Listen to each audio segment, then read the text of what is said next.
I stood before the heavy mahogany gate of a luxurious mansion I knew well in Greenwich, Connecticut. The exhaustion accumulated during the flight to New York vanished instantly, replaced by an incomprehensible despair. I inserted the key into the lock, turned it once, and then again, but the gate remained as immovable as a fortress wall. Convinced I couldn't have made a mistake, I tried again, but the result was the same. The door was locked from the inside. A vague anxiety began to filter into my mind. I had returned a day early on purpose to surprise my husband, Jason. During our 7 years of marriage, these romantic surprises had become increasingly rare, but I wanted to reignite the flame between us. However, the first surprise of the day seemed to be for me. I pulled out my cell phone and dialed Jason's number. The ringtone sounded long and nervous. He didn't answer until the 5th ring. His voice sounded strangely hurried and disjointed. "Hello, Sarah. Are you done with work already?" "Well, I just arrived. I'm at the front gate. Why is it locked from the inside?" I tried to keep my voice as steady as possible. There was a silence of several seconds on the other end of the line. In the distance, I could hear the murmur of waves and blaring music. Jason was not in any meeting room. My heart began to beat at an irregular rhythm. I'm in a very important meeting with a partner. I probably won't be back until late tonight. Just grab a taxi and go stay at your parents' place for the night. Okay? I'll come see you tomorrow, without fail. His voice was laced with lies. Every word he spoke was a needle stabbing my confidence. "And where is this noisy meeting where it sounds like you're at the beach?" I asked, feeling a chill run down my spine. "I'm in a meeting in Miami, on South Beach. My boss is calling. I have to hang up. I'll call you tonight. I love you." He hung up hastily, not giving me time to ask more questions. I love you. How empty and nauseating those 2 words sounded in my head. I had heard them thousands of times over the last 7 years, but they had never made me feel so sick as today. I powerlessly dragged my suitcase toward the entrance of the gated community. I was about to call a taxi to go to my parents' house when Mike, the security guard, who was making his rounds, saw me and greeted me warmly. "Well, Mrs. Miller, you're back from your trip. You look great." "Hello, Mike." "Yes, I just arrived," I forced a smile. "Say, Mike, has anyone been at my house today by any chance? I thought I left with the family." The guard looked at me wide-eyed, surprised. "Yesterday morning I saw Mr. Miller taking the missus and the rest of the family to the airport. They told me, very proudly, that they were all going to Martha's Vineyard for a week to celebrate some good news. There was also a young, very beautiful girl. According to them, she was young Jason's fiancée, and there was big news, a pregnancy, so they were all going together to celebrate it." Mr. Miller was elated. He was finally going to have a grandson. I offered my congratulations. Every word from the guard was a hammer blow to my head. Good news, fiancé, pregnancy, Martha's Vineyard, the whole in-law family. My mind became a whirlwind of chaotic and terrible information. The curtain of lies, carefully woven by my husband and his family, had just been ruthlessly ripped apart by a third party who knew nothing. I don't remember how I said goodbye to the guard. When I regained consciousness, I was back in front of that wooden gate with a terrible determination in my eyes. I had to get into that house. I needed to know the truth. I called a locksmith. My voice sounded so cold and resolute that even I was surprised. The pain and betrayal were slowly condensing into a dark force, ready to destroy everything. The storm inside me had only just begun. The locksmith, after struggling for almost 20 minutes, wiped the sweat from his brow, collected his payment, and hurried away, as if he had perceived the suffocating air that oppressed me. A heavy metallic clack announced that the lock had yielded. I carefully pushed the door open and entered the house I had always proudly called my home. The scent of expensive gardenias that my mother-in-law placed every week hit my nose, but today even that perfume made me nauseous. The house was empty, but everywhere there were traces of a hurried departure. Cushions askew on the sofa, a half-drunk glass of water on the table. My heart pounded as I approached the wall where the family photos hung, and there I froze. Between our wedding photo and those from our family trips over the last few years, a new frame was placed in the most prominent spot. In the photo, the entire in-law family smiled radiantly at the airport. My father-in-law, Robert Miller, my mother-in-law, my brother-in-law, Daniel, his wife, and Jason. He was in the center with one hand on his mother's shoulder and the other wrapped around the waist of an unknown young woman. The woman sported a triumphant smile, and a thin dress clearly showed her bulging belly. They looked like a perfect, happy, authentic family. And I, the legal wife, was nothing more than an unnecessary spectator, an inconvenience. A shiver ran down my spine. I covered my mouth with my hand to stifle a sob. Staggering, I entered Jason's study, where the computer we shared was located. With trembling fingers, I entered the password, our wedding anniversary. As soon as the screen lit up, the first thing I saw was the confirmation of a reservation for a 5-star resort in Martha's Vineyard, booked under the name Jason Miller, guests Jason Miller, Chloe Wells, Ocean View Couples Suite. Duration, 1 week. A hot tear finally rolled down my cheek. I clicked on the Shared Family Cloud application, that space I often boasted about to my friends, showing them our happy moments, and then the real hell unfolded before my eyes. In a folder called Martha's Vineyard Family Celebration, hundreds of photos were being uploaded. Jason feeding that woman. My mother-in-law walking hand in hand with her on the beach, with the same tender gaze she would give a daughter. My father-in-law with his hand on her belly, smiling with satisfaction, the whole family toasting with champagne flutes. Jason and this Chloe were seated at the head of the table. They were happy, they were having fun, they were celebrating their betrayal of me. In their world, I had been completely erased. I scrolled through the photos one by one, feeling my heart tear apart. There was a close-up of Chloe's face. She had sharp eyes and a smile that, pretending to be innocent, was provocative. It was as if she were looking directly at me, mocking my stupidity and ignorance. There were also short videos, lively laughter, my mother-in-law's voice calling Chloe our new daughter-in-law. Jason's voice promising that as soon as everything was sorted out, he would give mother and son the place they deserved. Everything. That everything was me an obstacle to be removed from their path to happiness. A problem to be solved. 7 years of love, 7 years of dedication, 7 years of sacrifice. Everything had been reduced to this horrible truth. Not only had my life partner betrayed me, but his entire family, whom I had respected and loved as if they were my own parents. I slammed the laptop shut. The sound echoed in the silence. The truth, cruel and undeniable, had been revealed. The tears stopped. Instead, from the depths of my being, a violent flame of hatred began to burn. If they wanted war, they would have it. A war in which I would not be the loser. When the initial shock passed, a terrifying emptiness took hold of me. I slumped onto the cold floor, leaning against the wall, my gaze lost in the void. I reconstructed everything in my head, looking for the signals I had missed. Jason's frequent urgent calls, his sudden business trips, the expensive gifts my mother-in-law boasted that a friend had given Jason. They were all pieces of an elaborate fraud, in which I had been the only spectator who hadn't realized a thing. With heavy steps, I walked out onto the balcony and took a deep breath of the New York night air. The city lights flickered in the distance, but for me, everything was ash gray. At that moment, I saw my neighbor from the mansion across the street walking her dog. Seeing me, she waved. "Sarah, you're back. I thought you went with the family." I could barely manage a strained smile. "Yes, I had to come back early for work." The woman approached and, with a look of concern, lowered her voice.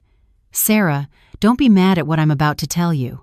The other day, before they left, your mother-in-law came over and couldn't stop bragging about Jason's new fiancée, how beautiful and charming she was, and that she was going to give the Miller family the long-awaited heir. And she told me that your marriage had been broken for a long time, that it was only a matter of time before you ended up in court. I felt terrible for you hearing that. Anyway, keep your chin up." Every word of hers was like a razor blade cutting the last fine thread of patience I had left. The glass had overflowed. Not only had they cheated behind my back, but they had publicly denigrated and humiliated me. The woman I had respected so much, my mother-in-law, had been proclaiming that our marriage was over while I worked myself to exhaustion for what I thought was my family. I mechanically thanked my neighbor and went back inside. The pain was gone, and the broken heart no longer existed. Only ice-cold reason remained. They had left me no way out, so I didn't have to show them the slightest respect either. My first action was to check my financial status. I opened the banking app on my phone. In the joint account, where we had accumulated more than $500,000 over 7 years, only a few $100s remained. The transaction history was full of large withdrawals and transfers made in the last 2 months, all done on the days I was traveling. The recipient was an unknown name, Chloe Wells. But that wasn't all. I reviewed the credit cards. Jason's card limit was almost exhausted with charges from luxury brands, expensive restaurants, and costly travel expenses. He was funding his double life with our money, with my blood and sweat. The rage reached its peak. Not only had they been unfaithful, they had swindled me right to my face. They intended to strip me of everything I had and then throw me out onto the street empty-handed. A shudder of contempt and hatred ran through my body. No, I was not going to let them get away with it. I sat at the study desk and opened my laptop. My fingers moved quickly and decisively over the keyboard. I began to look for information on specialized divorce attorneys and legal procedures for asset protection. The pain had transformed into action. Tears had given way to a meticulous and cruel revenge plan. They had taught me a valuable lesson about betrayal. Now it was my turn to teach them a lesson about consequences. The night fully descended over New York, but I couldn't sleep a wink. The spacious mansion had become a cold prison. I couldn't bear to be there for another second. I packed some clothes and, most importantly, all relevant documents into a small suitcase. Before leaving, I took a last look at the house. Our wedding photo hanging on the wall seemed to mock me. Without a moment's hesitation, I took it down and threw it in the trash. I had to break with everything. I drove aimlessly as tears streamed down my face. Finally, the car stopped at the only place I could think of at that moment, my parents' house. My mother was horrified to see my miserable appearance in the middle of the night. She hugged me tightly and asked worriedly, "Sarah, what happened? Are you okay? Where is Jason?" I couldn't say anything. I just cried in my mother's warm embrace. My father came out of his study, and his expression hardened when he saw me. Having worked all his life as an attorney and having seen all kinds of people and cases, he instantly knew something serious had happened. "Come inside, honey. Tell us everything calmly." My father's voice was deep and comforting, and it had a strange, calming power. Under the yellow light of the living room, I told them the whole story: the locked gate, the in-laws' trip to Martha's Vineyard, the pregnant mistress, the photos, and the empty bank account. I started sobbing, but my voice became clearer and firmer. The initial crying was turning into sharp anger. When I finished, my mother trembled with rage. My God, how can such shameless people exist? An entire family deceiving my daughter. "My poor Sarah, how much you must have suffered," she said, crying as she hugged me. My father said nothing. He sat in his armchair with his hands clasped and his gaze sharp. His silence was more terrifying than 1,000 reprimands. When I finished my account, he slowly opened his mouth, and every word was a sentence. "Daughter, listen to me carefully. First, you have cried and suffered enough. From this moment on, you have to be strong. You have done nothing wrong. The ones who acted wrongly are them. You cannot break down." I nodded, quickly wiping my tears. "Second," my father continued, "we are not going to let them get away with this. This is not a simple case of adultery. It's fraud, embezzlement of assets. And there could even be a crime of bigamy if the relationship is proven. In fact, your father is not going to allow them to treat you this way." "But Dad, what do I do now?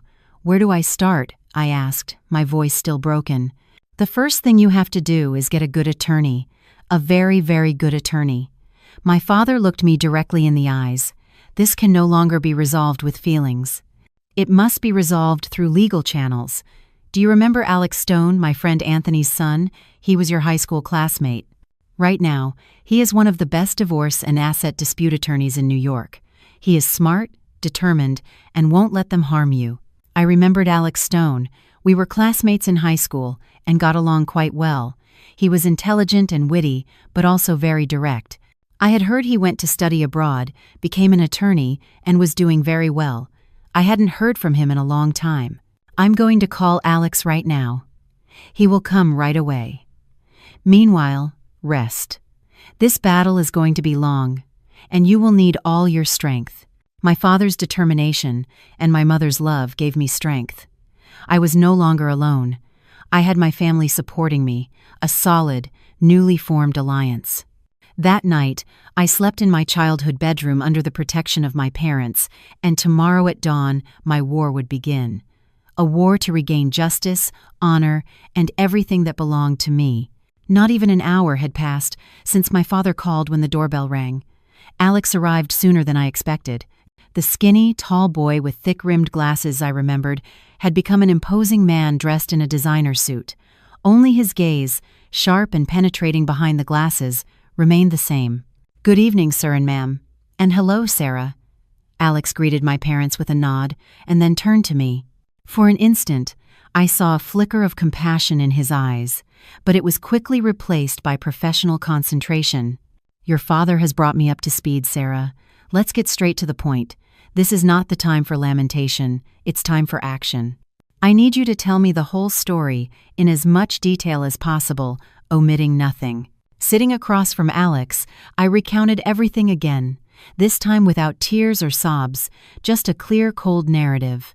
I showed him the photos, the reservation confirmation, and the screenshots I had taken of the bank statement. My father sat beside us, adding some details from his perspective as a veteran attorney. As I spoke, Alex typed quickly on his tablet. The more he heard, the more serious his expression became. When I finished, he looked up. His gaze was as sharp as a scalpel. "The situation is more serious than I thought," Alex said bluntly. "This is not a simple divorce petition for adultery. It's a case of organized fraud. They meticulously planned everything to steal your assets. But they made a fatal mistake. They were too arrogant and left too much evidence." Alex turned his tablet screen toward me. On it was a clearly drawn mind map. "This is our strategy. We will attack on 3 fronts. First, adultery and unilateral breach of marital fidelity.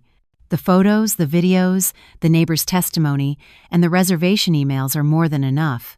We can file a complaint for cohabitation with another person, maintaining a relationship analogous to marriage, which could lead to criminal consequences." My heart pounded. Criminal consequences. I had never thought of taking Jason to that extreme, but then I remembered the image of him hugging his mistress, of his family smiling radiantly over my pain, and any glimmer of doubt vanished. "Second," Alex continued, "and most importantly, the financial front. We have to prove that Jason has diverted marital assets, embezzled funds, and even potentially forged your signature to obtain loans. You said he is the director of the family company, right? We need all the information about that company. We will demand an independent audit. I suspect he used company money to buy that woman a house or a car." "And how are we going to get that information?" I asked worriedly. Just then, the doorbell rang again. My mother opened it, and who entered was my cousin Mark. He was in civilian clothes, but his bearing and gait did not conceal his profession as a police officer. "Uncle, I came as soon as you called," Mark said, looking at me with concern. "Are you okay?" "Yes, I'm fine." I shook my head. "Mark, just in time." "We need your help," my father said, explaining the situation to Mark. Hearing it, my cousin's face hardened. He patted my shoulder and addressed Alex. "How can I help? Tell me." "We need your help very much," Alex said with a calculated smile. "First, investigate the identity of a certain Chloe Wells. I suspect this woman is bad news. Second, check all real estate and vehicle transactions in Jason Miller's name or this woman's name over the past 2 years. And third, if possible, leak some information to an employee in the accounting department of the Miller Company." Mark nodded without hesitation. "Understood. This is a family matter. You will have the preliminary information in 24 hours. Jason Miller's infidelities don't even need investigation. He's always had a reputation as a womanizer. Only my cousin Sarah, poor thing, hadn't noticed.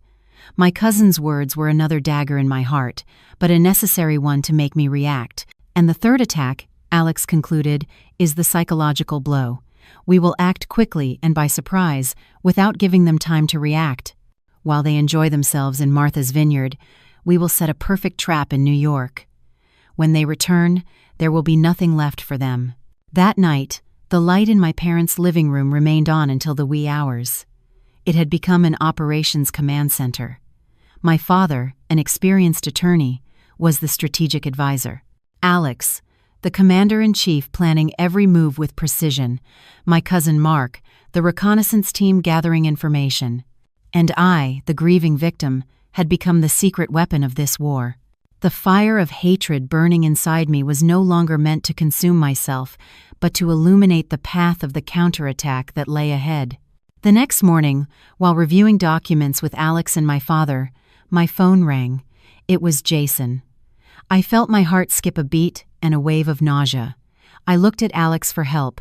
He signaled me to calm down and whispered in my ear, "Answer it. Act. You are the worried wife. Don't raise the slightest suspicion. If you can cry, even better. Keep the call long and put it on speaker." I took a deep breath, controlling my emotions. I slid my finger to answer and used a deliberately shaky voice. "Hello, honey?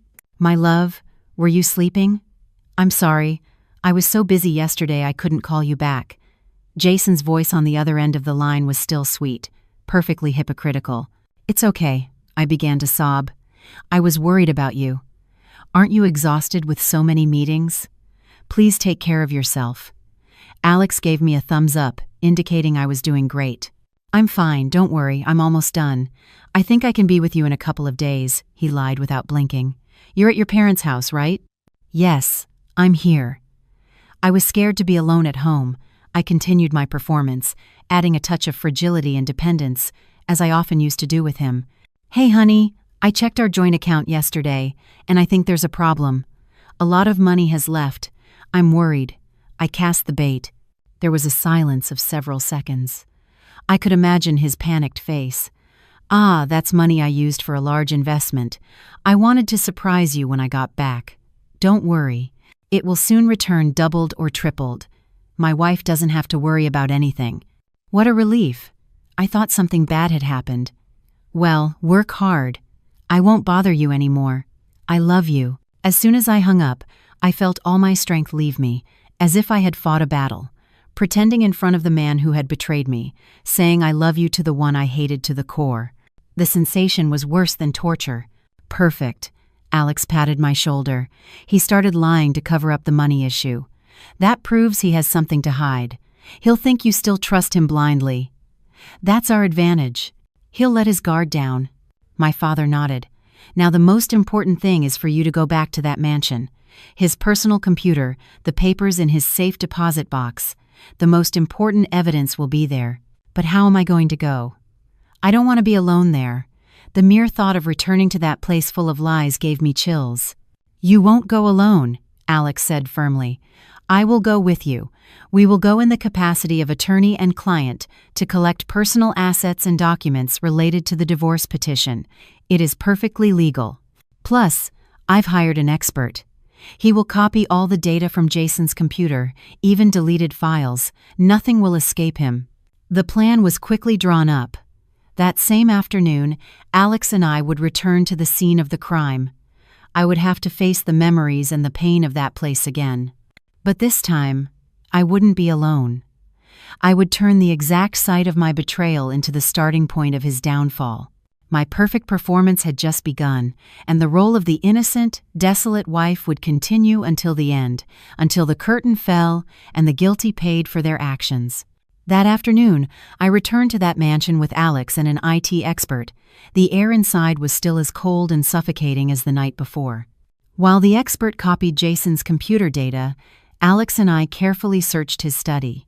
Behind a picture, we found a small safe. "Do you know the password?" Alex asked.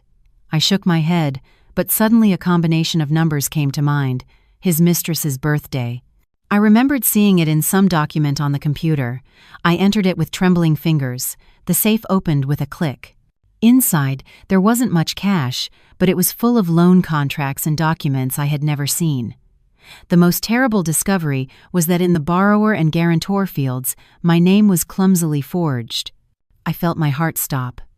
Jason had not only cheated on me, but had tried to sink me into millions of dollars of debt and turn me into a criminal. Alex carefully photographed all the documents. "That's it. This is the irrefutable evidence," he said, unable to hide his indignation. "Forging a signature to obtain a loan is a very clear felony. This time the Miller family won't escape." We gathered everything and left immediately. We had barely arrived back at my parents' house and taken a glass of water when the doorbell rang loudly. My mother looked through the video intercom, and her face tensed. "It's your mother-in-law." My father and I looked at each other, and then at Alex. He smiled maliciously, grabbed my phone, activated the recorder, and discreetly slipped it into my coat pocket. "Here she comes. The show begins. Stay calm, and let her talk. The more she talks, the more mistakes she will make." My mother opened the door, and my mother-in-law, Mrs. Miller, stormed into the house like a whirlwind. Far from her usual elegant and distinguished image, today she looked haggard and furious. As soon as she saw me, without even greeting my parents, she pointed her finger at me. "What are you doing here? Who gave you permission to come here?" "Ma'am, this is my parents' house. If I don't come here, where am I supposed to go?" I tried to keep my voice calm. "You still dare to call me ma'am? I have never had a daughter-in-law like you," she screamed. "Jason told me everything living off him without lifting a finger and then causing a scene out of jealousy. You are not worthy of my son." My father jumped up, red with anger. "Mrs. Miller, watch your words. This is my house, and my daughter is not someone you can insult at will." "Well, well, how you defend your little girl," my mother-in-law scoffed. "Well, I'm going to tell you clearly. My Jason has found someone much better. Miss Chloe is beautiful, charming, and she also carries the long-awaited heir of our family in her womb, so your daughter better retire discreetly." She threw a folder onto the table. "This is the divorce settlement I prepared. Sign it. I'm giving you an $800,000 condo as compensation for your lost youth. Take this and disappear from my sight. Don't make me resort to harsh measures. That little executive position you have at the publishing house? I can make that disappear whenever I want." I looked at the shoddy divorce agreement and the brazen face of the woman I had once respected. Honestly, indignation rose in my throat, but I remembered Alex's words. I took a deep breath, looked her in the eyes, and said with a clear, cold voice, "Ma'am, are you finished talking? If so, you can leave. I will not sign this document, nor will I accept any property. And as for the divorce, we will see each other in court." "What?" Her expression was pure shock. She never would have imagined that her daughter-in-law, always docile and submissive, would dare to speak to her in that tone. As she prepared to scream and insult me again, Alex came out of the room. In his hand, he held his phone with the recorder screen on. "Mrs. Miller, good afternoon. I am Alex Stone, Sarah's attorney. All the conversations, threats, and coercion you have uttered since entering this house have been recorded. They will be very interesting evidence in the trial. Thank you very much for taking the trouble to come here and bring us this gift." My mother-in-law's face turned from red to white. She stammered, pointing her finger at us, and staggered out, but not before spewing a string of insults. The door slammed shut. I collapsed into the chair, trembling from head to toe. Alex stopped the recording and smiled at me. The evidence came to us on its own 2 feet. The next step is to introduce ourselves to the future Mrs. Miller. That night, my cousin Mark sent Alex a thick dossier. The information about Chloe Wells was revealing. She was 24, from a small provincial town, and had left her studies early to come to New York. Her work history was vague, but her romantic history was very striking. She specialized in dating wealthy, married, middle-aged men. Jason was not her first victim, and probably not her last. A professional gold digger, as Alex suspected. Most importantly, Mark had discovered the address of the luxurious apartment Jason had bought Chloe a penthouse in the exclusive Upper East Side neighborhood in Chloe Wells's name. However, all payments had been made from the Miller Company account under the concept of project expenses, embezzlement, and misappropriation. "One more crime to the list," Alex said, tapping his fingers on the dossier. "Sarah, do you want to go see her? I think it would be good for you to go yourself. We need more proof that they are cohabiting as if they were married." Honestly, I didn't want to go. I didn't want to face the person who had destroyed my family, but my reason told me I had to. I had to completely break the last faint illusion I had left, to transform the pain into absolute strength. I had to see it with my own eyes. "I'll go," I said firmly. The next day, I drove alone to that address. Alex waited in a nearby coffee shop, ready to intervene if needed. I stopped in front of the penthouse door on the 7th floor and took a deep breath to steady myself, but what I saw glued to the door shattered all my composure. It was a small wooden plaque with the words, "The Miller Family," engraved on it. They weren't even trying to hide it. They lived openly as a married couple, building their new home on the ruins of mine. My blood boiled with rage. I rang the doorbell loudly and decisively. A few seconds later, the door opened. Chloe Wells, in a silk nightgown that revealed her pregnancy and one hand on her hip. She looked me up and down, and her expression turned scornful. She was more beautiful than in the photos, a sharp, calculating beauty. "Yes. Who are you looking for?" Her voice was cold and clipped. "I am Sarah, Jason Miller's wife," I said, emphasizing every word. Chloe let out a laugh. "Ah, so you're the wife. I've heard a lot about you. What are you doing here? Jason isn't here. He's busy preparing the family trip for his son and me. I didn't come looking for him. I came looking for you." "Me?" Chloe raised an eyebrow. "And why? To pull my hair?" "Oh, ma'am, what century do you live in? You should blame yourself for not knowing how to keep your husband. Do you really think an older woman who can't have children can compare to me?" Every word of hers was like a pin sticking into my flesh, but I didn't get angry. I stared at her belly, and then her eyes, and smiled coldly. "I haven't come to pull your hair. I've come to give you a couple of news updates. The first is that Jason Miller and I are still legally married. Your public cohabitation with him may constitute a crime. This Miller family plaque will be excellent evidence." Chloe's arrogant expression tightened slightly. "The second," I continued, "is that this apartment was bought with embezzled company money. Soon the authorities will come to search it. As the title holder, I don't think you can avoid being implicated." "But what nonsense are you talking about?" Chloe began to stammer. Her initial confidence had vanished. "And the third and last thing I want to tell you," I stepped closer and lowered my voice so only we could hear. "Do you think that child you carry in your womb is your safe conduct? Don't be so naive as to think it will make you Mrs. Miller. To me, it means nothing, but when the Miller family discovers the truth about that child, well, we'll see if he's still their long-awaited heir then. Enjoy what you have left, future Mrs. Miller." Having said that, I turned around. I didn't look back. I heard her shout something behind me, but I didn't care. I had planted the seed of doubt in her mind. I had cracked her confidence and her arrogance. In this confrontation, I had won, and this was only the beginning. After the confrontation with Chloe, I curiously felt lighter. The hatred was still there, but it no longer consumed me blindly. Now it was a controlled flame, a source of energy to execute the next step.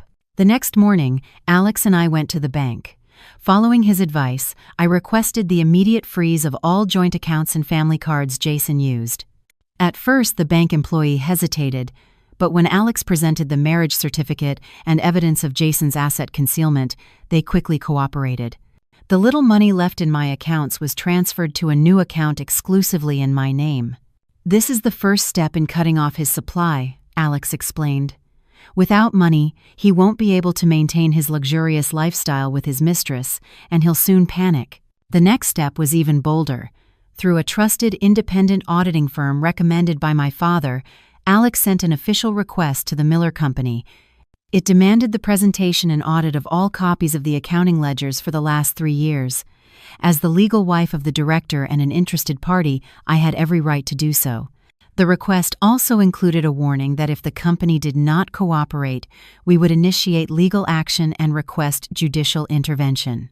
This was a direct attack on the income source of the entire Miller family. As Alex had predicted, the results were not long in coming. That afternoon, while I was at the publishing house sorting out my pending issues, my phone didn't stop ringing. It was Jason. I let it ring for a long time and then answered, feigning sleepiness. Hello, Sarah. Were you sleeping? Yes, I was a little tired and took a nap. What's wrong, honey? I yawned on purpose. Sarah, something big has happened. Jason's voice no longer had that hypocritical sweetness. He was in an authentic state of panic. All my cards are blocked. I can't withdraw money or pay for anything. Check if your account is okay. How weird, I feigned surprise. Let me check. Oh, our joint account is blocked too. Maybe there was an error at the bank, honey. Or perhaps there was a problem with that investment you made, and they temporarily froze it to check it out. I skillfully returned the ball of responsibility to him. There was a silence on the other side. He was probably sweating cold. The big investment he had invented was now turning against him. I'm sure that's it, Jason said worriedly. I'll call the bank to see what they say. Hey, Sarah. And a reputable auditing firm came to the company today asking for the ledgers. You didn't do that, did you? An audit? I had no idea, I replied innocently. Maybe it's a routine audit or something? Our company is trustworthy. Don't worry so much and enjoy the trip. I'll take care of everything at home. I hung up and gave a cold smile. I'll take care of everything. Yes, I would take care of him and his family with great care. I would cut off their tentacles one by one until they choked in the swamp of lies and greed they themselves had created. The first counterattack had been a resounding success. Now it was time to watch the fish that had taken the bait writhe. Over the next few days, Jason didn't stop calling. Sometimes he tried to sweet-talk me. Other times, he angrily demanded explanations, but I always perfectly played my role as the innocent wife, oblivious to everything. Meanwhile, back in New York, our revenge machinery worked smoothly and mercilessly. One night, Alex called me with an urgent voice. Sarah, fresh news. Jason Miller is trying to register his parents', brother, and sister-in-law's residency at your mansion. I felt my heart skip a beat. Why? What is he going to do? To legalize their claim to the house, Alex's voice was sharp. The mansion is a marital asset, but the deed is only in your name. If the whole family is registered there, they will use it as an excuse to litigate in court later. They will say it was the sole family residence, that they contributed to its maintenance and renovation. They can invent anything. We have to stop it now. And how do we do that? I asked worriedly. Don't worry, I was counting on it. And now is when we are going to use our ace up the sleeve, Alex said confidently. Remember the loan documents with the forged signature we found in the safe? They are not only proof of fraud, but also of the moral depravity of that whole family. We are not just going to prevent the residency registration, we are going to get theirs canceled. Cancel their residency registration. I froze. It was a devastating attack. It would turn an entire family into ghost citizens. They wouldn't be able to carry out any civil transactions, buy, sell, travel, or even receive medical care. Is that possible? My voice trembled. For others, it would be difficult. But for us, it is possible, Alex laughed. Your cousin, Officer Mark, is the key. The next morning, I went with Alex and Mark to the police station. Mark used his position and contacts to get us a direct meeting with the precinct captain. In the solemn office, I recounted all the facts: Jason's infidelity, the asset fraud, and the conspiracy to steal the mansion. Alex, as an attorney, added the sharp legal arguments, but the finishing blow was the dossier Mark placed on the desk. Captain, Mark began, these are the proofs that Mr. Jason Miller has repeatedly falsified documents and his wife, Sarah's signature, to execute illegal loans and transactions worth several $1 million. This act demonstrates the subject's bad faith and his intention to commit fraud and illicit enrichment. Currently, the Miller family is trying to register their residency at Sarah's home to usurp her property. We believe that the current residency registration of this family may also have fraudulent and opaque elements. Therefore, to prevent further illegal acts and facilitate the investigation, we formally request the temporary administrative block of the Social Security numbers, SSNs, and residency records of all members of the Miller family and their subsequent cancellation if the facts are confirmed. The captain reviewed the dossier, his brow furrowing more and more. He looked at me with compassion and then nodded to Mark. Understood. I will personally take care of this matter. Don't worry. It will be processed rigorously and in accordance with the law. Leaving the station, the New York sun shone, but I felt a chill. I had just dealt a fatal blow to that entire family. I had taken away the most basic right of a citizen. Soon they would realize that without their SSN, they were nobody. Their vacation was about to end in a nightmare they never could have imagined. While the Miller family was drowning in Martha's Vineyard, trapped with useless cards and an uncertain administrative future, I decided to deliver the final blow. An attack that would not only be legal or financial but psychological, one that would completely close their way back. "I want to sell the mansion," I told Alex in his office. Alex almost dropped his coffee cup. "What are you saying? Sell the mansion?" "Yes, I'm going to sell it now," I said with a voice that admitted no doubt. "It's my property. It's in my name. Its administrative status is frozen. They can't stop me. I want that when they return. What greets them is not their house, but a door with a new owner." Alex looked at me with a mixture of surprise and admiration. "You are truly ruthless, but I like it. It's the best possible move. Not only do you secure a significant sum of money to start your new life, but you completely destroy the symbol of their success, what they considered their home. You will break their will. But selling a $4.5 million house is not something you do overnight," said my father, who was with us, worried. "I won't sell it for $4.5 million," I replied. "I'll sell it for $4.2 million, and on the condition of closing the sale in 1 week. There are wealthy people who urgently need a house and won't spare expenses. I want to do it fast, without giving them time to react." The plan was put into action immediately. Through Alex and my father's contacts, the news that a legally impeccable luxury mansion was going on sale at a bargain price spread through the real estate sector. As expected, within 2 days, an international trade executive contacted us. He urgently needed a prestigious residence to receive his foreign partners, and the mansion's unbeatable location and irresistible price convinced him. A week later, I was sitting in the notary's office signing the sales contract. As I wrote my name on the paper, a mix of emotions washed over me. That had been the place where I had built beautiful memories and dreamed of a happy family, but it was also where the betrayal had germinated and grown. Now, with my own hands, I was erasing it. There was no regret, only the lightness of someone who has lifted a great weight off their shoulders. $4.2 million. A huge amount of money was deposited into the secure accounts Alex had arranged. I had completely cut off their way back. Now the Miller family had not only lost money and honor, but also a home to return to. Officially, they were left homeless. What would they feel when, exhausted, they returned from the airport and found a new owner at their door? The feeling of having everything snatched away. The same feeling they had given me.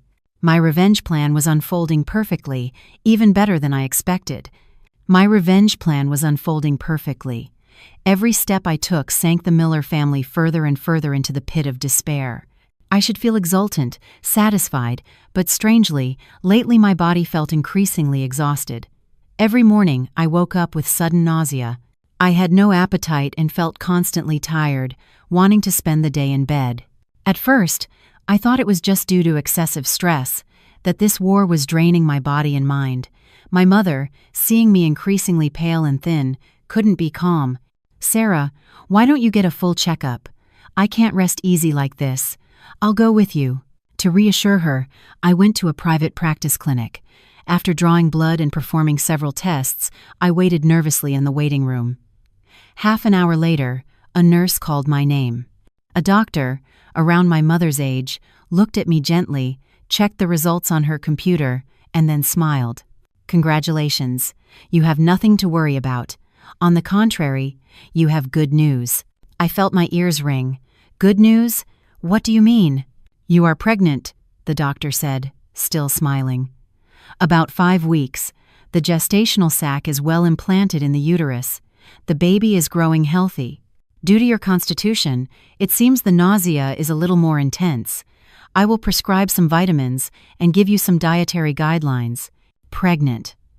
Those 2 words echoed in my ears like thunder. I was so in shock that I couldn't articulate a word.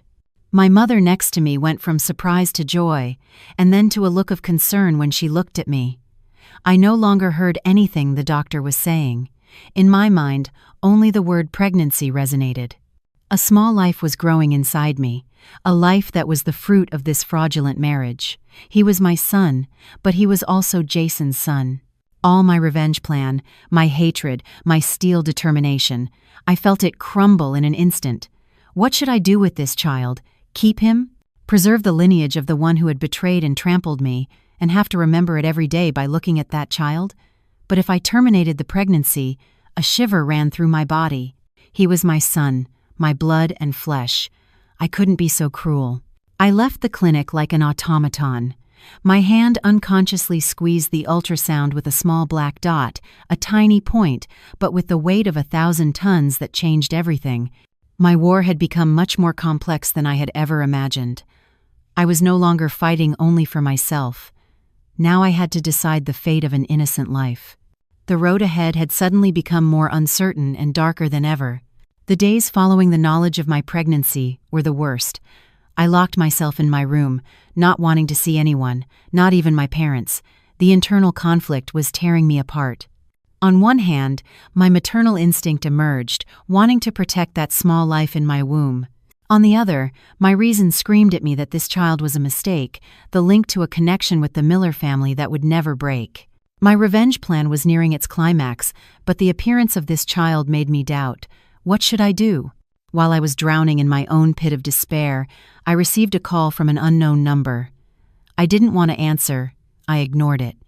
But the number insisted again and again. Finally, fed up, I answered, ready to dispatch whoever it was with 4 shouts. "Hello? Who is this? Are you Mrs. Sarah, Jason Miller's wife?" On the other side, an older woman's voice, deep and somewhat hoarse. "Yes, I am." "Who are you?" I asked defensively. "My name is Julia. Julia Miller. I am Jason's paternal aunt." I froze. Jason's aunt? No one in the Miller family had ever told me about her. As far as I knew, my father-in-law, Robert, was an only child. As if she had read my mind, the woman continued. "You must be surprised. My brother, that is, your father-in-law, Mr. Miller broke off relations with me more than 20 years ago. He prefers no one to know I exist." "And why are you calling me?" I still didn't trust her. "I have been observing your movements these last few days," Julia said. "I know about Jason's infidelity. I know his whole family deceived you. You have done very well. The account freeze, the residency cancellation, the sale of the house. You have been very determined. You remind me of myself when I was young." There was a well of bitterness in her voice. "I call you because I want to help you. They say my enemy's enemy is my friend, and you and I have a common enemy, my brother's family. And why should I trust you? I'm not asking you to trust me right now. Let's meet first," she said. "I have something very interesting to show you, something that will prevent the Miller family from ever raising their heads again. I'll wait for you tonight at 8, at a coffee shop called the Corner Bistro on Park Avenue." Having said that, she hung up. I sat there stunned. My mind was in chaos. A paternal aunt with whom they hadn't spoken in 20 years suddenly appeared to help me in my revenge. It was too strange, but in this situation, I had nothing to lose. I decided to go see her. At 8 sharp, I arrived at the Corner Bistro, a small spot hidden on a quiet street. Julia was already sitting at a table in the back. She looked about 60, with gray hair, but her gaze was still sharp, and she exuded a mix of strength and experience. She looked nothing like my father-in-law. As soon as I sat down, she got straight to the point. She placed an old leather briefcase on the table. "Inside here are all the original documents of the Miller Group," she said. "The company I founded with my brother, but when it started doing well, he fraudulently forced me out and kept all my shares. Inside here is the proof of how he evaded taxes, created phantom companies to divert funds, and embezzled money to amass the fortune he has today." In shock, I went through the documents one by one. Figures, signatures, fraudulent contracts, irrefutable evidence. With just this, my father-in-law could spend the rest of his life in prison. "But this is not the most interesting thing," Julia said with a complex look. She handed me a paper yellowed by time. "This is the final blow." I took the paper. It was the result of a DNA test. Subjects of the test: Robert Miller, my father-in-law, and Jason Miller. Result: no parental relationship exists. I felt like my head was going to explode. Jason was not my father-in-law's biological son. Exactly, Julia said, as if she had read my mind. Jason is the result of a slip-up by my sister-in-law, your mother-in-law, with an old lover. My brother knew, but he needed an heir to maintain the family honor, so he decided to raise him as his own. But deep down, he never truly loved him, which is why he was always so strict and repressive with him.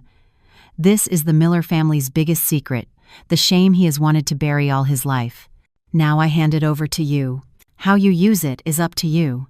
I looked alternately at the woman in front of me and the evidence I held in my hand.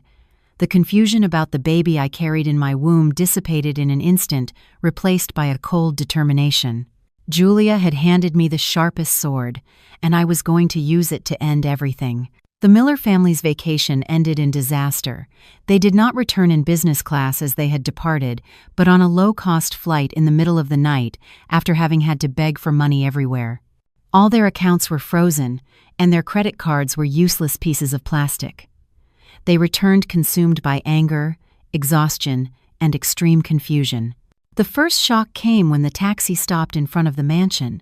The familiar iron gate had been replaced by a more modern one, and what was worse, an unfamiliar family was moving in their furniture. "What is this?"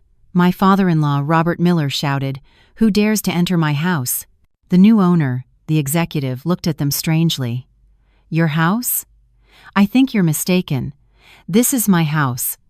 I bought it legally, and everything is deeded in my name." "Bought from whom?" my mother-in-law shouted, her face pale as wax. "From the previous owner, Mrs. Sarah Miller," the man replied. The name Sarah fell upon the family like lightning. Jason froze as if he had lost his mind. That woman had dared to sell the house, to cut off the way back for the whole family. Humiliated, the Millers had to stay in a cheap motel. The second shock came when Robert Miller tried to withdraw money from his offshore account and couldn't. Going to the bank, he was informed that due to a police investigation, the SSNs of the entire family had been administratively blocked, making any transaction impossible. Without a home, without money, and without their status as citizens, despair and anger reached their peak. In the midst of the madness, they could only think of one person, me, who had orchestrated everything. I have to go find that bitch. "I'm going to tear her apart," my mother-in-law screamed in the motel room. Jason, who had been in shock for days, was now also consumed by rage. He couldn't believe that his wife, always docile and submissive, could have done something so atrocious by herself. There had to be someone behind it, but whoever it was, he had to go find me and demand explanations. "All right, let's go to her company," Jason said, grinding his teeth. "We'll ask her clearly why she did this to our family, and we'll tell her to undo everything." What they didn't know was that this was exactly what I was waiting for. The next morning I went to work at the publishing house as usual, but today I was prepared. Alex had stationed 2 plainclothes bodyguards nearby. My cousin Mark had also alerted the local precinct to be ready to intervene as soon as they received the signal. In the company boardroom, a projector was ready, connected to my laptop, and on that laptop was all the evidence. I had set a perfect trap, and the foolish moths were flying directly into the fire. I sat in my office sipping chamomile tea to calm my nerves. My mind was completely serene. The curtain for the final act was about to rise. I was the director and the Millers, the protagonists of their life tragedy. Just before leaving home for the company, I received a call from Mark. His voice sounded excited. "Sarah, I have the results. A special gift for the decisive moment." "What results, cousin?" I asked, feeling my heart accelerate. Days earlier, after sowing doubt in Chloe's mind, I had asked Mark to get hair samples from Jason and his brother Daniel, as well as a piece of nail Chloe had inadvertently left in the taxi when she came to my house to cause a scene. It was an unorthodox method, but in this war I wouldn't spare any means. "The DNA results." My cousin's voice had a significant tone. "I just received the lab report. Sit down and listen. The child that woman is carrying is not Jason's." I froze for a few seconds. "Not Jason's. Then whose?" "Daniel's," Mark said. Another shock, but this time it wasn't painful, On the contrary, I felt an eerie satisfaction. This play had a twist more fitting of a soap opera than I had imagined. The mistress Jason loved so much, the heir the whole Miller family so longed for, turned out to be the fruit of incest and a double betrayal. The older brother was sleeping with the mistress, and the younger brother, too. This family was rotten to the core. "Thank you, cousin. It's a very valuable gift," I said with a cold voice. "Send me the report right now." I received the report file instantly. The letters and numbers it contained were the death sentence for Jason and his family's pride. This was the ultimate weapon of destruction. Now I had everything in my hands, from the financial proofs and recordings to the most intimate secret. I calmly saved the report file in a separate folder called Finale. Everything was ready. I looked at myself in the mirror, adjusting my outfit. Today I wore a wine-colored pantsuit, the color of power, the color of blood. I carefully applied makeup to hide my fatigue and show only a sharp, cold appearance. I was no longer the victim. Today I was the judge. Upon arriving at the company, I asked the board and department heads to gather in the boardroom for an urgent meeting. I told them it was a personal matter but could affect the company's reputation, and I invited them to witness the show. Curiosity gathered them all in the room. I wanted everyone to witness the downfall of the Millers. I wanted them to feel the public humiliation and shame. The trap was set, the bait was cast, and the wounded beast was running madly toward it. Around 10 in the morning, the Miller family burst in with a commotion. Without passing through reception, they went straight up to my floor and turned the office into chaos. At the head was Jason, his face flushed with anger and lack of sleep, followed by his parents, and his brother Daniel, and Daniel's wife. "Sarah, get out here right now," Jason yelled, disregarding the stunned looks of my colleagues. I calmly walked out of my office and looked him in the eyes. "What is all this commotion about, Mr. Miller? You still dare to play dumb?" My mother-in-law lunged to slap me but was intercepted by the bodyguards. "What have you done to our family? Why was the house sold? Why are the accounts blocked? Why was our residency canceled?" I smiled softly. "I think those questions are best handled in the boardroom. There are too many people here. Besides, coincidentally, I have something I'd like to show you." Having said that, I entered the boardroom, where the executives and my colleagues were already seated. The Millers, though wary, followed me in a crowd to clarify things. Once everyone was seated, I took the projector remote and went up to the podium. The boardroom door closed. "Miller family, welcome," I began. My voice resonated in the room. "I have gathered you here today to present a small play starring your own family. The title of the play is Betrayal." The projector screen lit up. The first image was a collection of photos of Jason and Chloe in Martha's Vineyard, in intimate poses. A murmur ran through the room, and Jason's face turned white as paper. Act 1. "Adultery," I said in a monotone voice. Mr. Jason Miller, during his legal marriage to me, maintained a public relationship with Miss Chloe Wells and got her pregnant. The entire Miller family, knowing this fact, consented, concealed, and even celebrated it joyfully. I pressed the next button. The screen changed to the bank statements and loan contracts with my forged signature. Act 2. Fraud. Mr. Jason Miller embezzled company funds, diverted marital assets, and forged my signature to obtain loans worth several $1,000,000. It is impossible that the president, Mr. Robert Miller, knew nothing about this. My father-in-law jumped up. "You! How dare you defame me?" "Defame you?" I laughed coldly. "Then let's listen to this recording." My mother-in-law's voice sounded clearly through the speakers. "Sign it. I'm giving you an $800,000 condo as compensation. Don't make me resort to harsh measures. That little executive position you have at the publishing house, I can make that disappear whenever I want." The entire room held its breath. My mother-in-law staggered and slumped into the chair, without a drop of color in her face. "And now, the main course," I said, fixing my gaze on Jason. "You were very proud of your future son, weren't you? The long-awaited Miller heir." I pressed the button again. The DNA report appeared on the screen. I read aloud, word for word, result of the DNA test between Mr. Daniel Miller and the fetus of Miss Chloe Wells. Conclusion: paternity is established. The entire Miller family froze. Jason stared at his brother, his expression shifting from disbelief to madness, while his brother's wife fainted on the spot. "But we're not done yet," I said with a glacial voice. "There is one last secret. A secret that President Robert Miller has kept for decades." I projected the old DNA test result that Julia had given me. Mr. Jason Miller, that son whom his father always repressed and treated harshly, is actually not his biological son. It was the final straw.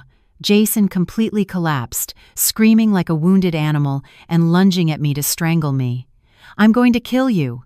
But before his hands reached me, the door of the room burst open. The police stormed in. "Everyone stay still." Mark led the way and coldly put handcuffs on Jason. "Jason Miller is being arrested for attempted assault. Mr. Robert Miller, Mrs. Miller, Mr. Noutyu.com. Daniel Miller, you will have to accompany us to the station for alleged crimes of fraud, embezzlement, defamation, and complicity in adultery." The entire Miller family was forcibly removed under the stunned gaze of the company employees. The play was over.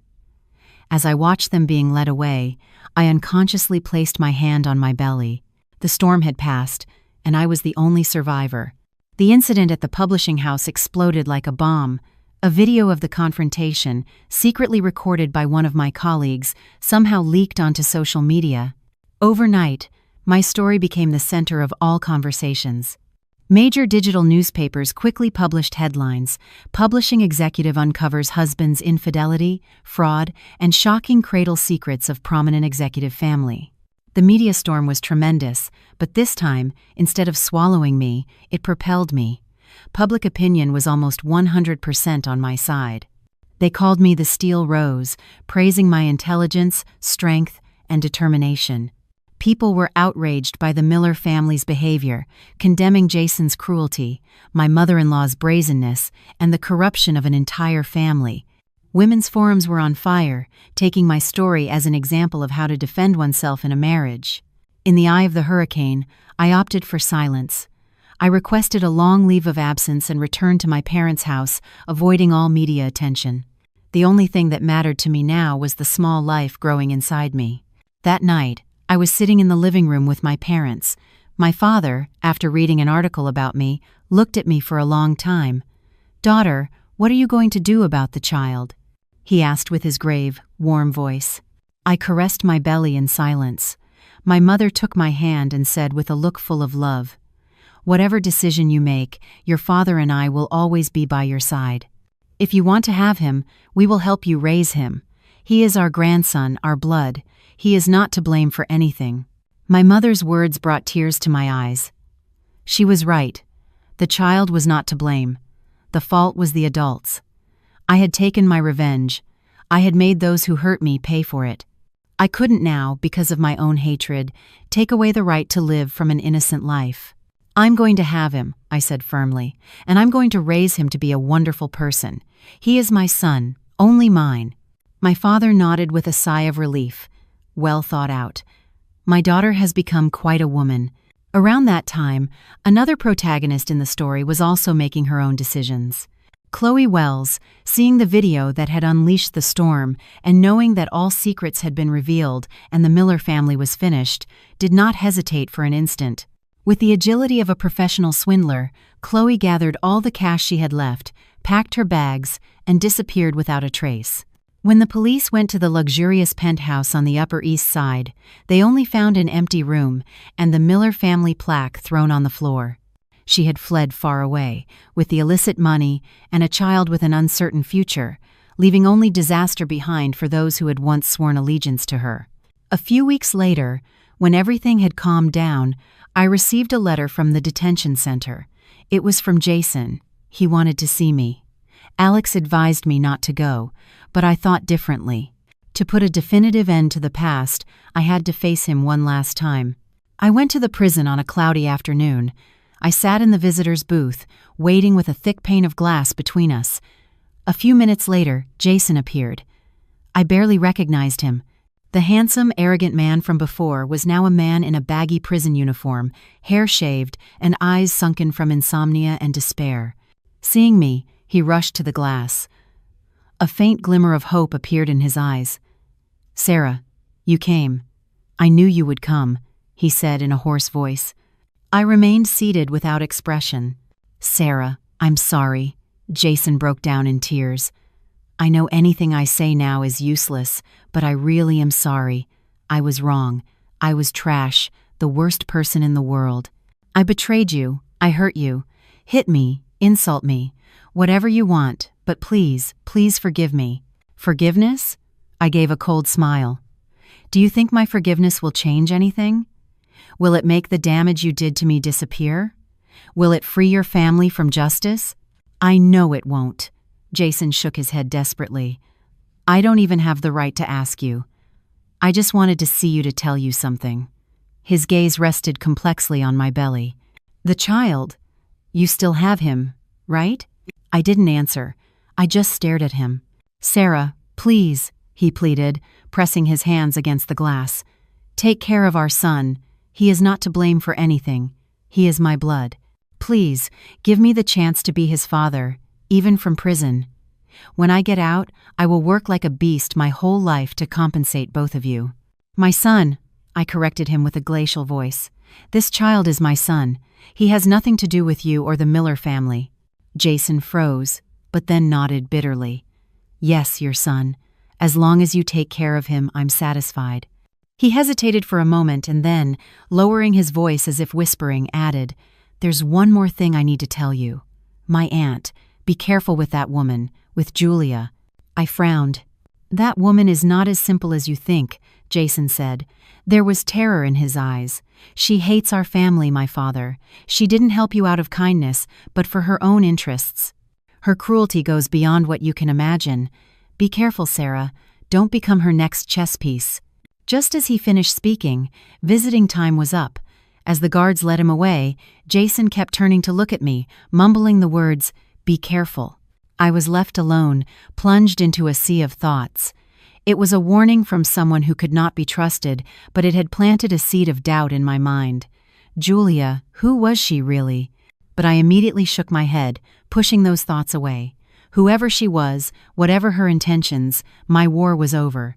From now on, I would live only for myself and my son, leaving the past behind, on the other side of this thick pane of glass. A year later, I was sitting on the balcony of a small, charming apartment overlooking the beach in Charleston, South Carolina. The sea breeze gently caressed my hair, bringing with it the smell of salt and an incredible sense of peace. New York, with its noise and painful memories, had been left behind. I had chosen this cozy coastal city to start a new life. A baby's cry from the room pulled me out of my thoughts. I smiled and went inside. In a white crib, a little angel stirred. I named him Angel, wishing his life would always be full of peace and freedom. Angel's birth had healed all the wounds in my heart. Seeing him sleep peacefully, seeing his carefree smile, I knew that the decision to have him had been the best of my life. After the storm, I rebuilt my life with the money from the sale of the mansion. I saved a portion, invested another in some land on the coast of South Carolina, and used the rest to write. I poured all my heart, my pain, my rage, my strength, and my journey of self-discovery into a book. I titled it Rising from the Ashes. Unexpectedly, it was a resounding success. It connected with millions of women who had suffered or were suffering in their marriages. Rising became the bestseller of the year and was constantly being re-released. From a publishing executive, I became a famous writer and an inspiring figure overnight. With the income from the royalties and sales, I fulfilled another dream. I founded a small charitable foundation called Inner Light, dedicated to helping vulnerable women, victims of domestic abuse and inequality, offering them legal assistance, psychological support, and financial aid. The foundation grew daily, becoming a pillar for many broken lives. As for the Miller family, they paid a very high price. Robert Miller was sentenced to 15 years in federal prison for tax evasion, embezzlement, and numerous other charges. The Miller Group went bankrupt, and all its assets were seized to pay debts. Jason was sentenced to 5 years for fraud, complicity in adultery, and attempted assault. His brother Daniel received a suspended sentence. Mrs. Miller, after the shock, lost her mind. The once splendid family had completely collapsed. I no longer cared about them. My life now revolved around Angel, my books, and the Inner Light Foundation, and in that simplicity, I had found peace and the meaning of my life.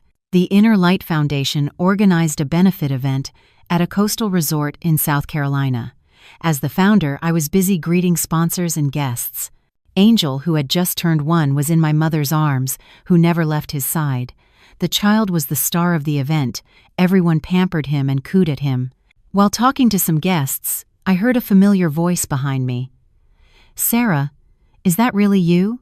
I turned and saw a tall man with a kind, intellectual face and glasses, smiling at me. I went blank for a moment until I recognized him. "David, is that you?" "Yes, it's me," he laughed. "I didn't expect to find you here. I read your book. It's incredible. And I also heard your story. It was very intense, admirable." David was an old university classmate, always a shy, kind guy who silently helped me with my studies. We lost touch after graduation, and who would have thought we would meet again here after all this time? Now he was an architect and was in the area for a new resort project, and upon hearing about the foundation's event, he had decided to attend. We talked for a long time about life, about how we had changed. David was very pleasant to talk to. The way he looked at Angel and me was always warm and sincere. He didn't pry into my painful past. He just listened in silence and empathized with me. That night, as I put Angel to bed, I received a message from an unknown number. "It's Jason. Looks like I'll be getting out on parole soon. Could you send me a picture of the boy? I miss him a lot." I read the message without flinching and deleted it in silence. To me, that man was already dead. A few days later, David came to visit us at home. He didn't bring flowers or expensive gifts. Instead, he gave Angel a small, beautiful model of a wooden house that he had made himself. The child loved his new toy and wouldn't let go of it. David sat on the floor and played with him patiently. The scene was warm and peaceful. He looked up, looked at me, and smiled sweetly. "Sarah, I know it might be soon, but if you don't mind, I could come visit often." I looked at him and then at Angel, who was laughing heartily. I felt a warm current making its way into my heart, which had been frozen for so long. I smiled and nodded. A new morning was dawning in the beautiful coastal city. A morning without storms, only with the golden light of the sun, the blue of the sea, and the hope of a new, complete, and well-deserved happiness.